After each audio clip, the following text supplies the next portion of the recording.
Livro de 2 Samuel, capítulos 13 e 4. Assim começou uma longa guerra entre a família de Saul e a família de Davi. Com o tempo, Davi se fortaleceu cada vez mais e a família de Saul foi se enfraquecendo.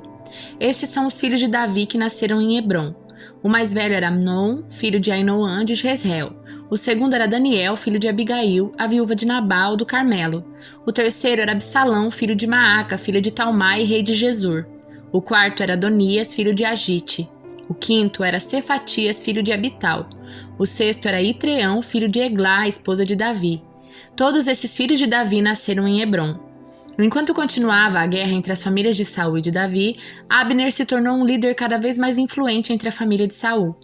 Um dia, Isbosete, filho de Saul, acusou Abner de ter relações com uma das concubinas de Saul, uma mulher chamada Rispa, filha de Aiá. Abner ficou furioso com as palavras de Isbosete. "Por acaso sou cão de Judá para ser tratado desta maneira?" gritou ele. "Depois de tudo o que fiz por seu pai Saul e pela família e os amigos dele ao não entregar você a Davi, minha recompensa é ser acusado por causa dessa mulher? Que Deus me castigue severamente se eu não fizer por Davi tudo o que o Senhor prometeu a ele. Tomarei o reino da família de Saul e o entregarei a Davi.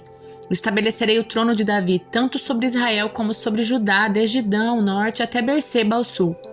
Isbosete não se atreveu a dizer nem mais uma palavra, pois teve medo do que Abner poderia fazer. Então Abner enviou mensagens para dizer a Davi: "Afinal, a quem pertence essa terra? Faça um acordo comigo e eu ajudarei a conseguir o apoio de todo Israel." "Está bem", respondeu Davi, "mas só farei acordo com você se quando vier para cá trouxer de volta minha esposa Mical, filha de Saul."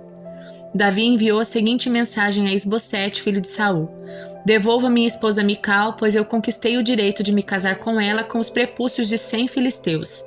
Então Isbosete mandou tirar Mical do seu marido Paute, filho de Laís. Paute a seguiu até Baurim, chorando ao longo de todo o caminho, até que Abner lhe disse: "Volte para casa." E ele voltou. Abner reuniu as autoridades de Israel e lhes disse: "Faz algum tempo que vocês querem declarar Davi seu rei. Chegou a hora de agir, pois o Senhor disse: escolhi meu servo Davi para livrar meu povo Israel das mãos dos filisteus e de todos os seus inimigos." Abner também falou com os homens de Benjamim. Depois foi a Hebrom para dizer a Davi que todo o povo de Israel e de Benjamim tinha concordado em apoiá-lo. Quando Abner, acompanhado de 20 homens, chegou a Hebrom, Davi os recebeu com um grande banquete.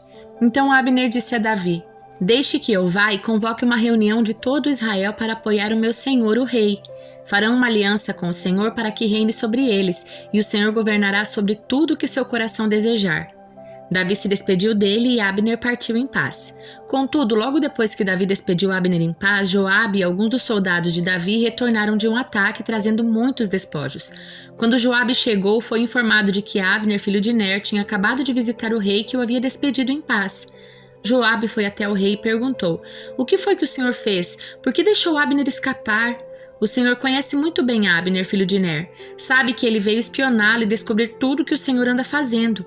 Então Joabe saiu da presença de Davi e enviou mensageiros para alcançar Abner. Eles o encontraram perto do poço de Sirá e o trouxeram de volta sem que Davi soubesse.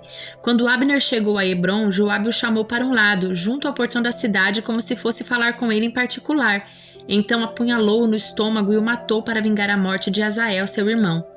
Quando Davi soube o que havia acontecido, declarou: "Juro pelo Senhor que eu e meu reino somos para sempre inocentes desse crime contra Abner, filho de Ner. Que essa culpa permaneça sobre Joabe e sua família, que em todas as gerações da família de Joabe nunca falte um homem que tenha fluxo ou lepra, que use muletas, que morra pela espada ou que tenha de mendigar o alimento."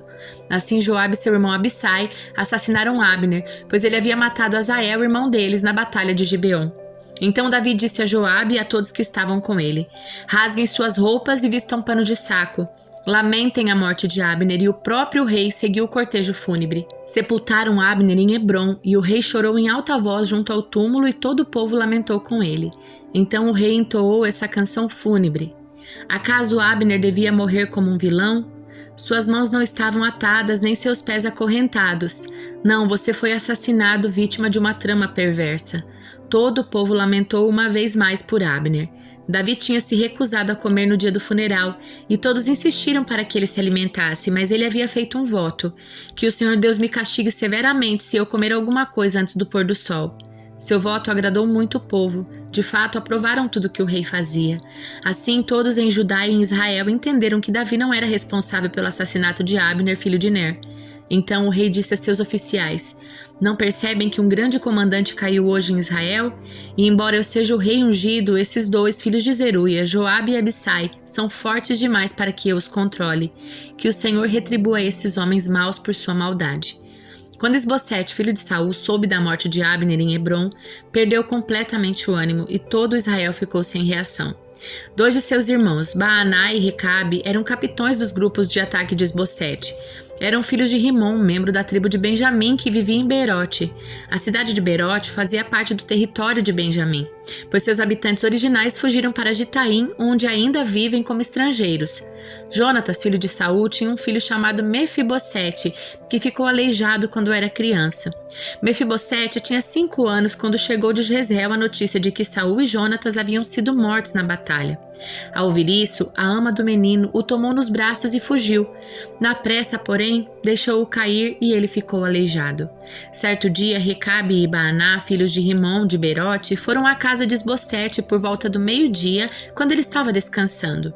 A mulher que ficava à porta estava peneirando trigo, mas ficou sonolenta e cochilou. Então Recabe e Baaná passaram por ela sem serem notados e entraram na casa, onde encontraram Isbosete dormindo em sua cama. Eles o feriram e o mataram. Depois cortaram sua cabeça. Então, levando a cabeça, fugiram durante a noite pelo Vale do Jordão. Chegando a Hebrom, entregaram a cabeça de Isbosete a Davi. Veja, disseram ao rei, aqui está a cabeça de Isbosete, filho do seu inimigo Saul, que tentou matá-lo. Hoje o Senhor concedeu ao rei vingança sobre Saul e toda a sua família. Davi, porém, disse a Recabe e Baaná, filhos de Rimom de Beerote: o Senhor que me tem livrado de todos os meus sofrimentos é minha testemunha. Quando alguém me informou que Saul estava morto, pensando que trazia uma boa notícia, eu o agarrei e o matei em Ziclag. Foi essa recompensa que recebeu pela notícia. Quanto mais devo recompensar os perversos que mataram um homem inocente em sua própria casa, em sua própria cama? Não devo responsabilizá-los pela morte dele e eliminá-los da face da terra?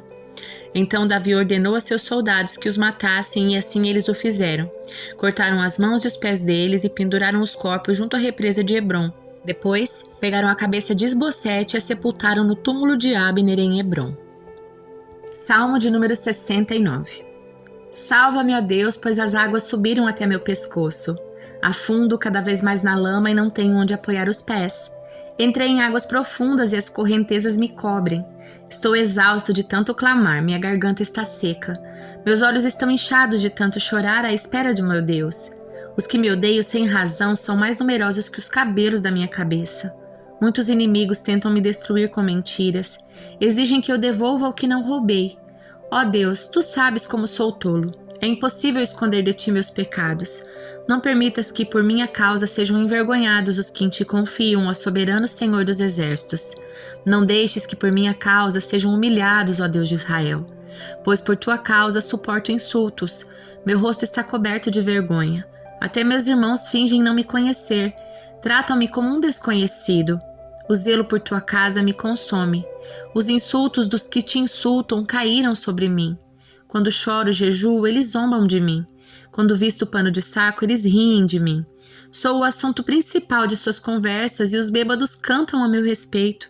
Eu, porém, continuo orando a ti, Senhor, na esperança de que desta vez mostrará teu favor. Responde-me, ó Deus, por teu grande amor. Salva-me por tua fidelidade. Livra-me do atoleiro, não permitas que eu afunde ainda mais. Salva-me dos que me odeiam, tira-me destas águas profundas. Não deixes que as correntezas me cubram, nem que as águas profundas me engulam, nem que a cova da morte me devore. Responde às minhas orações, ó Senhor, pois o teu amor é bom. Cuida de mim, pois a tua misericórdia é imensa. Não te escondas do teu servo, responde-me sem demora, pois estou aflito. Vem e resgata-me, livra-me dos meus inimigos. Tu sabes que sofro zombaria, vergonha e humilhação. Vês tudo o que meus inimigos fazem. Os insultos deles me partiram o coração. Estou desesperado. Se ao menos alguém tivesse piedade de mim, quem dera viesse me consolar. Em vez disso, põe veneno em minha comida, oferecem vinagre para matar minha sede. Que a mesa farta diante dele se transforme em laço e que sua prosperidade se torne armadilha. Que seus olhos se escureçam para que não vejam e que seu corpo trema sem parar. derrama a tua fúria sobre eles, consome-os com o ardor da tua ira. Que as casas deles fiquem desoladas e que não reste ninguém em suas tendas, pois insultam aquele a quem castigaste, acrescentam dor a quem feriste. Amontoa uns sobre os outros os pecados deles, não permitas que sejam absolvidos. Apaga o nome deles do livro da vida, não deixes que sejam incluídos entre os justos. Estou aflito e sofro, socorre-me, ó Deus, com a tua salvação. Então louvarei o nome de Deus com cânticos e o exaltarei com ações de graças. Pois isso agrada ao Senhor mais que sacrifícios de bois, mais que ofertas de touros com chifres e cascos. Os humildes verão Deus agir e se alegrarão. Animem-se todos que buscam socorro em Deus, pois o Senhor ouve o clamor dos pobres, não despreza seu povo aprisionado. Louvem nos céus e terra, os mares e tudo que neles se move, pois Deus salvará Sião e reconstruirá as cidades de Judá. Seu povo viverá ali e em sua própria terra se estabelecerá. Os descendentes dos que o servem herdarão a terra, e os que o amam ali viverão em segurança. Primeira carta aos Coríntios, capítulo 4. Portanto, devemos ser considerados simples servos de Cristo, encarregados de explicar os mistérios de Deus. De um encarregado espera-se que seja fiel. Quanto a mim, pouco importa como sou avaliado por vocês ou por qualquer autoridade humana. Na verdade, nem minha própria avaliação é importante. Minha consciência está limpa, mas isso não prova que estou certo. O Senhor é quem me avaliará e decidirá. Portanto, não julguem ninguém antes do tempo, antes que o Senhor volte, pois Ele trará à luz nossos segredos mais obscuros e revelará nossas intenções mais íntimas. Então Deus dará a cada um a devida aprovação. Irmãos, usei a mim mesmo e a Apolo para ilustrar o que lhes tenho dito. Se aprenderem a não ir além daquilo que está escrito, não se orgulharão de um à custa do outro. Pois que direito vocês têm de julgar desse modo? O que vocês têm que Deus não lhes tenha dado? E se tudo que temos vem de Deus, por que não nos orgulhamos como se não fosse uma dádiva? Vocês consideram que já têm tudo de que precisam, pensam que já são ricos e até começaram a reinar sem nós. Gostaria que de fato já estivessem reinado, pois então eu reinaria com vocês.